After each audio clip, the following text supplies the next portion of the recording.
Welcome back, everybody. This is episode 4 of my Crafting Paradise Let's Play series. And I am down here in the common forest biome to show you guys the changes I've been talking about. The front door. I tore down all the turtle tore down all the stone bricks and walls and the ladder and all that stuff, and I rebuilt it down here out of compressed cobblestone, and we got an endless supply of cobblestone to make sure this is creeper proof, so if something explodes here the entrance should be safe. And I also made this cage around the new ladder. I don't like rope ladders much because if something gets blown up on the bottom then only half of it is left over. So in here I just put a crafting table and some spare cobblestone and spare ladders in case something happens, so I can always rebuild from down here to get up. I think it turned out pretty cool. And up here you see I rebuilt the platform, made it look nicer. I did not put any cobble underneath these slabs, and I hope I won't regret it later on.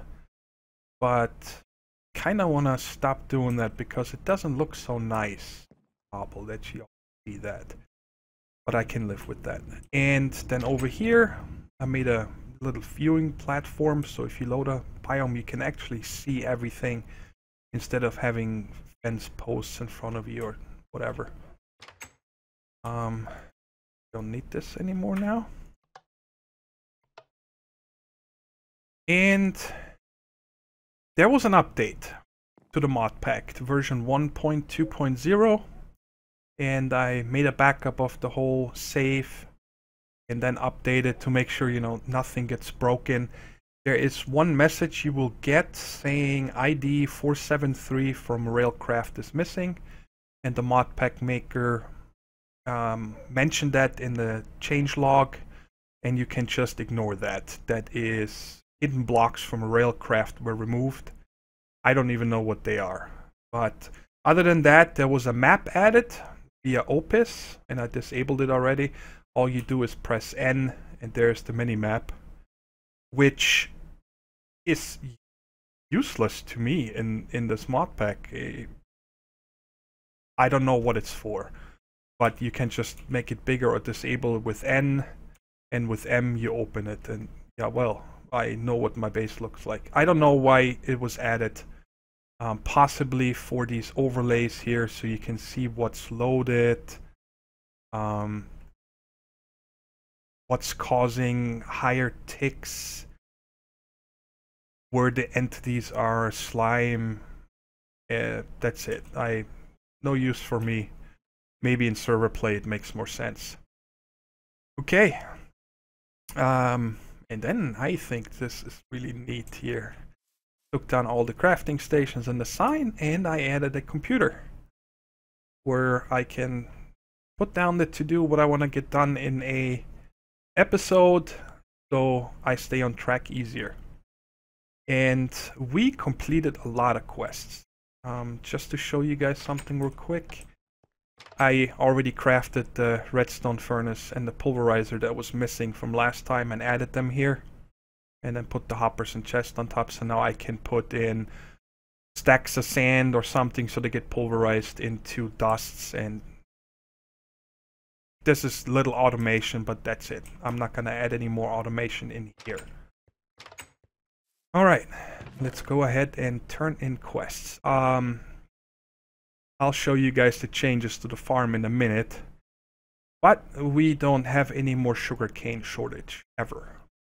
So I made another one of these research notes or whatever they're called, and used it while having the jungle biome loaded. I wanted to complete something so we can move on with the quests a little faster. And you guys remember I mined some ardite and cobalt and melted one of each, and it gave me 2 manilium ingots. and one of them we need for a quest. So let's go ahead and turn them in. First we're gonna do this Define Paradise, the jungle. Here, manual submit. And let's take this reward bag. Let's see what we get. An iron chest. Okay. Well, that's exciting. Let's do the quests over here. We have first this Manilium. And we get Nether Fortress. That is awesome. And Cobalt or Ardite block. I like Cobalt weapons and tools better, so I'm gonna take that. And probably gonna use that to make a new pickaxe. Shovel and axe, I don't really care. And possibly a lumber axe.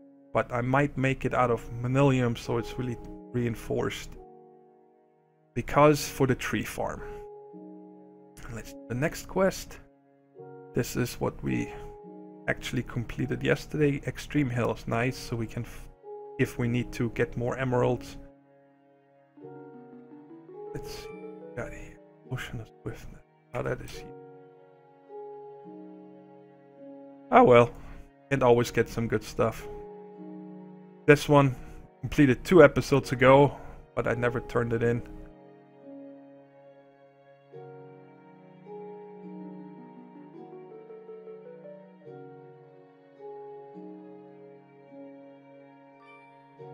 Glacier. Free snow. Okay. And this one we also completed a while ago. Desert. That's not too bad. Man, I'm running out of room here. Let's dump some stuff. I'm not gonna show you guys these biomes, because that's gonna take up too much time. Might show them to you guys if we have time at the end of the episode. And do we have another one? No, now is when we really need to make some Enderium for this guy. And then also for the resonant flux capacitor. So we're done now with the quests. We're caught up. Defining Paradise. Let's see which one next. I don't have this biome. I guess I could that one. Ocean or desert and extreme hill. So we just got, I don't know which of the hell biomes, if I can load any of them, but that's gonna be, I might make that and then take it with me when we go explore the nether itself, because I don't feel comfortable leaving nether type biomes loaded so the gas don't come flying around here. Yep. Hope you guys like this little walkway here. I kind of want to do this kind of design between all the different platforms. Also started over here, but I don't have any more sandy blocks and I need to automate clay. This is just too much work. I want to use this as much as I can, and I want to build a tree farm, which I was thinking the tree farm is going to come somewhere over here off this platform, and then possibly over here or this way. I want to make some stables for the different types of animals and start breeding them so we have supply of wool and leather and so on. So here's the changes to the farm. You guys see I took out the aqueous accumulator and the sprinkler because A, we don't need it for the industrial craft crop setup anymore, and B, I had grass everywhere. It covered everything here all the time, and I like grass, but I don't want the entire thing to be filled. So what you do, or what I did, is I made these guys here. It's just 4 sticks to make 2 crop. And I'm going to show you guys real quick, in case you're not familiar on how to do that.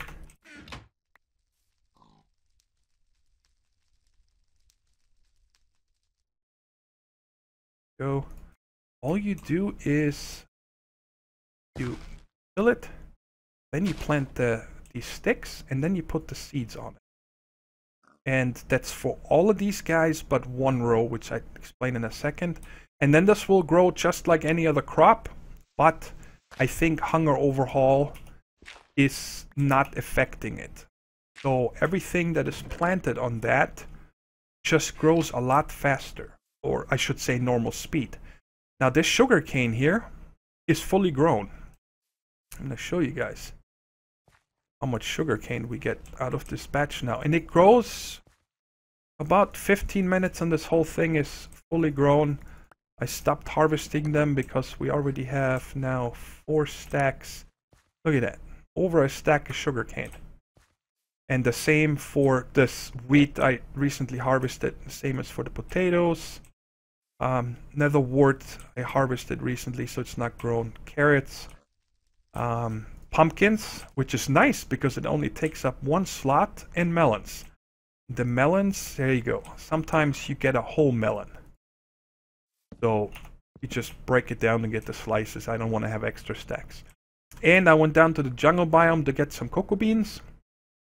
Just so I have everything that grows. And the only problem with these guys, and you'll see it downstairs easier, they need to have under this farmland 3 more blocks of dirt. Otherwise you cannot plant them. So they call this, you know, very fertile land. So you just need to, in case you can't plant something, then there's some like a condition to it. And another good thing about this IC2 crop, but we're not going to get into this in this episode, is you can crossbreed. You can make dye plants and slime balls and ink sacs and all kinds of cool crop, which I think would be perfect for the skyblock.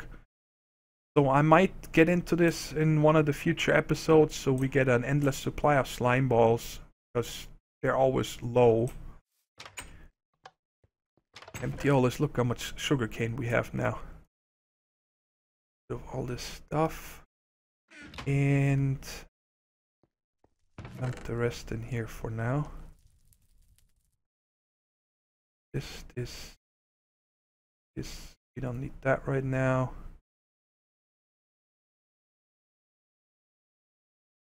This, or that. Alright, I think we're back in business. So, let's hook up the power. I prepared everything for that. I ran the transfer pipe for the lava over here. And very simple setup. What we're going to do is add the energy cell here and the 2 dynamos directly on it. That's it. Now we're going to produce 160 RF a tick. I don't have any speed upgrades in these. No need. Already both of them full. So now we're making power, and once the machines are filled, this is going to fill up, and we have a nice little reserve in case the magma crucible, because it takes like 20,000, 40,000 for the different kinds of blocks to smelt them. Now I'm really happy that we finally have power up here, because now I can pulverize sand to make dust. I sifted between episodes, I think about 15 to 18 stacks of gravel, close to 10 stacks of dust, and 2 stacks of soul sand to get materials. I'll show you guys how much we got there. But now I'm out of dust pretty much, and I didn't want to automate this yet. This is going to go over in the factory. But I set up this little thing here because I'm tired of making clay blocks. So I used the aqueous accumulator from upstairs and put it here.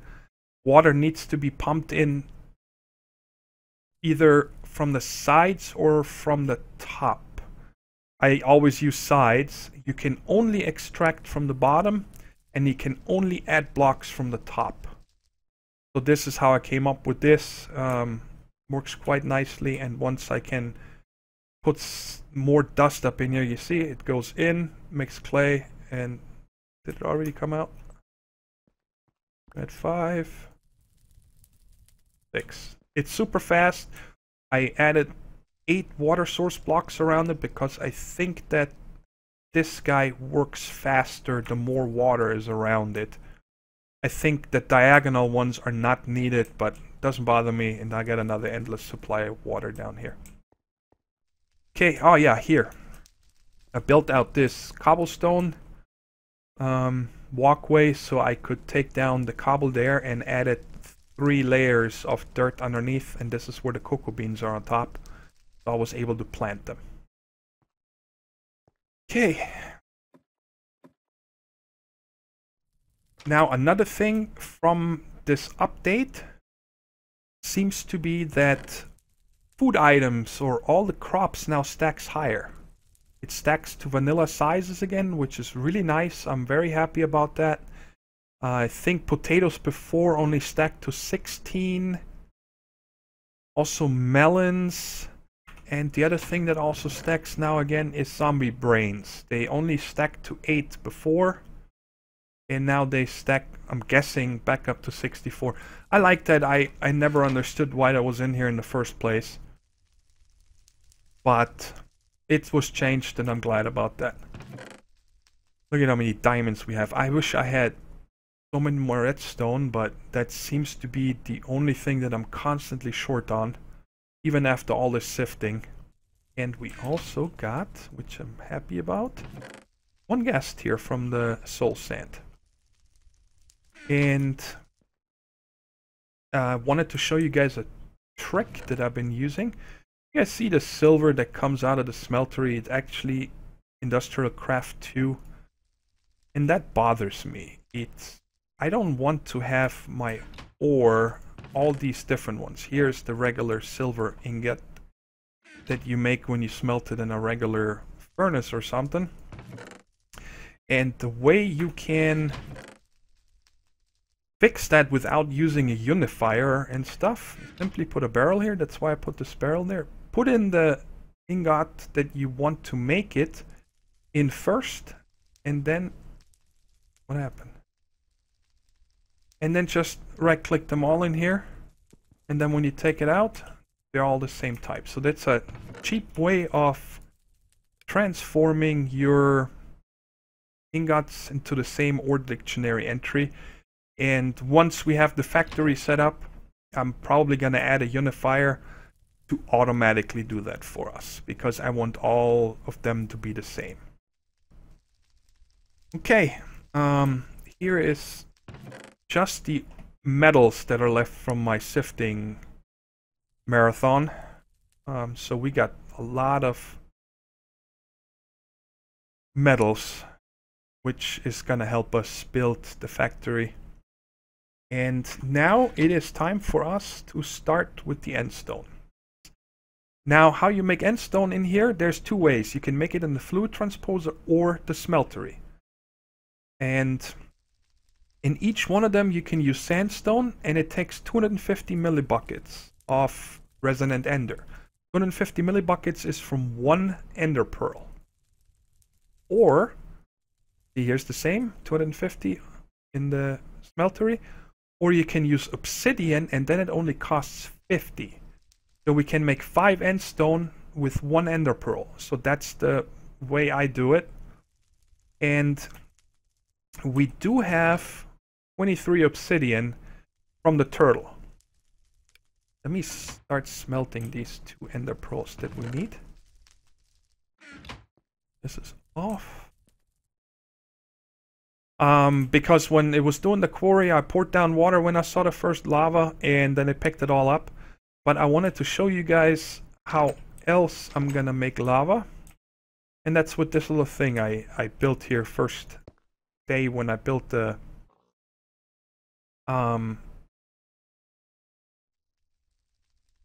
base, the new workshop. Sorry, I lost my track here. So you just put it in here, and then I added a dispenser because it's just easier, I think, and it's kind of cool.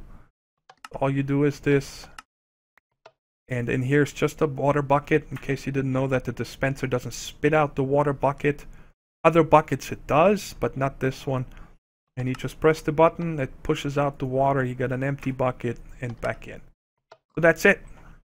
And I was thinking that if I ever need more obsidian, then I'm just gonna hook up the 2 crucibles to automatically pump lava in from the bottom here. And that's it. Just wanted to show you guys that. And now, is done? Yes, it's done already. So we're gonna make an end stone.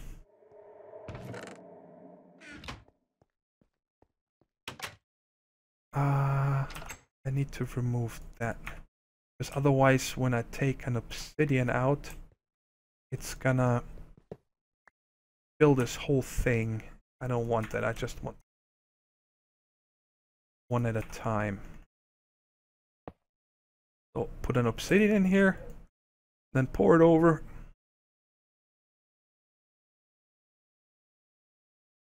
And it just gets sucked out down here. And I'm gonna go ahead and make these real quick, and when I have all 10, we'll continue. Okay, it's pouring the last one. There we go, we got 10. And now to make a soul shard, you need 1 diamond. You need 1 glowstone. And you need 4. I think you need 4. We'll see. Oh, I only have 2. Alright, no problem. Let's get some. Let's get some real quick. It only takes a minute. Oh, let's sleep. And then we load this biome, go in real quick, grab a handful of netherrack, and we can make this.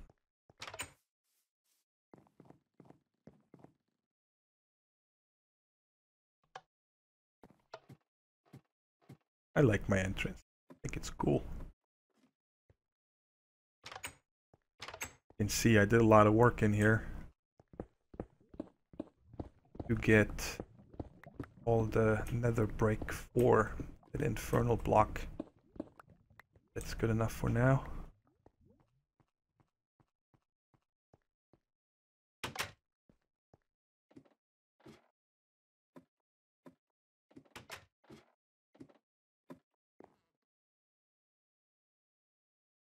It's unloaded right away. There. Okay, oh wait, do I have room in here? Yes, let's put it in here. So you need the glowstone there.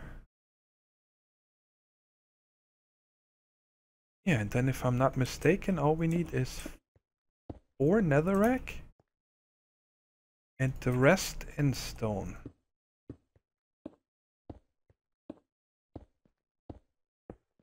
And now if I right click this with a diamond, yay, it worked. Here's our unbound soul shard. Now when you have this on the bar and you kill a mob, it gets bound to that, and then it's what's called, I think, tier 0. I'm not sure exactly how many you need, but to get to a tier 5 soul shard, you need to kill 1024 of those mobs then. If it's chickens or blazes or whatever it is. And the tier 5 is what we want to get to in all the soul shards that we're going to make. Actually gonna make another 2 or so for now, so we just have them. I mean, that's really cheap. We got enough diamonds. Because tier 5s are, you can turn them on or off with a redstone signal, and B, they also keep spawning even if no player is close by. So that's really nice for automated farms, and there's at least one I want to make. I was thinking about making a blaze farm for the rods and using the rods to fuel generators for our EU power. It would just be fun setting that up and automatically making sure that I'll put them in here so they don't get accidentally activated.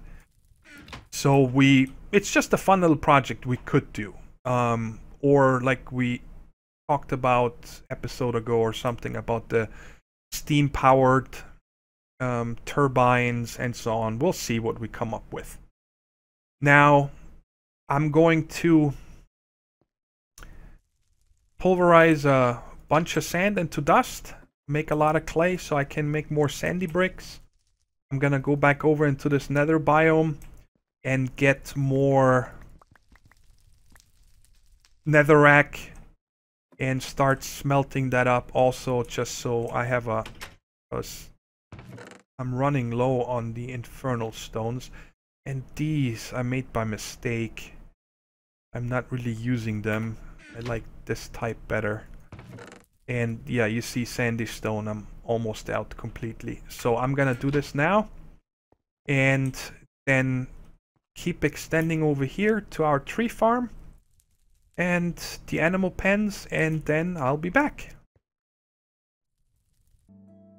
Hey guys, I'm recording this after I was done with the episode and cut it in here.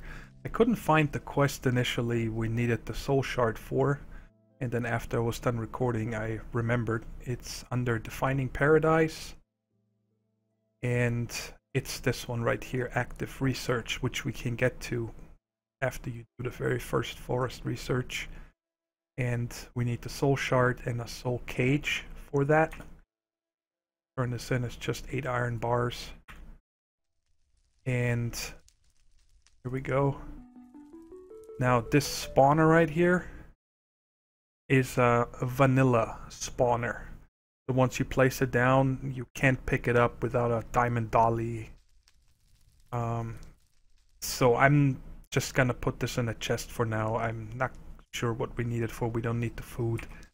And in here we got ominous woods. Okay, I just wanted to cut this in, guys. Okay, now that we're getting to the end of the episode, I thought I'm gonna get more done, but I am out of materials again. I just wanted to show you guys what I did with the end stone. I added to the farm over here and planted the ender lily seeds. They're still 2 empty. I'm hoping that when I harvest them, eventually I get 2 extra. Sometimes you get an extra seed. And this is now going to be a nice steady supply of ender pearls. And over here, I finished this. I pretty much completely out of jungle wood now. And also almost out of regular wood for all the fences and stuff I made. So this is just a little hub again, and over here is where the automatic tree farm's gonna go. Harvester's gonna go right here, and then a chest that gets all the output, and on the other side we're gonna pump out the, what is it called, slag, I think, because I really want to make use of it with a sludge boiler. It's sludge, not slag. With a sludge boiler to get automatically clay, and I think you can get all kinds of stuff. Clay, soul sand, netherrack, and a bunch of other things. And you know, free supply of stuff is always nice in a skyblock. But before I can continue doing anything now, I need jungle wood. And I don't just want to make the little rubber trees. So I'm going to go down into the jungle biome and take down one of the jungle trees to get saplings, because I looked and it doesn't seem that you can get jungle saplings from sifting dirt. Didn't check sand, but I don't think it's sand either. And when I have 4 of them, I'm gonna plant them up here, and then watering can. And when you plant 4, then you're gonna get one of these really big jungle trees. And I'm going to make a lumber axe with Tinker's Construct, so I can take them down with 1 hit, and then the jungle wood shortage should be over. Let me run over here real quick and show you the last thing before we're done. Added something down here. This works out really nice. I pulverized a bunch of dust and I actually put more cobble up now to make more gravel and then back into sand. And what I do here is I take the clay and I added a block placer from Open Blocks. And and all you do is put in the clay, and then you need a redstone signal, a pulse. So I put a redstone clock on here, turn it off, take it down, nothing else gets placed. But if I turn it on shortly after, but every second it places one. And it just makes it easier instead of having to pillar up or place them and so on. And then when I have a nice supply, usually 2 stacks, I just put them in here in these 2 furnaces. And that's now a nice steady supply of bricks for all the sandy stone. And we still have plenty, but I'm gonna pulverize more between episodes. So I don't have any more shortage of sandy stone or jungle wood tree. Okay. Next episode, what I have planned is I want to fully automate this tree farm, and not just harvester planter, but also self-sufficient power. So this farm here is gonna take care of itself. I don't ever need to worry about it running out of power or anything overflowing. And I have some good ideas about that, and that's what we're gonna do next episode. Okay guys, that is it for this episode. I hope you enjoyed it. I'm going to put in a separate video. I'm gonna upload it shortly after I upload this episode, where it's only gonna be a few minutes long, where I just load up all the biomes that we got from the different quests today. So in case you're interested in what they look like, you can watch it on that next video. And please leave a like and subscribe. That would really help me out. And until next time, cheers!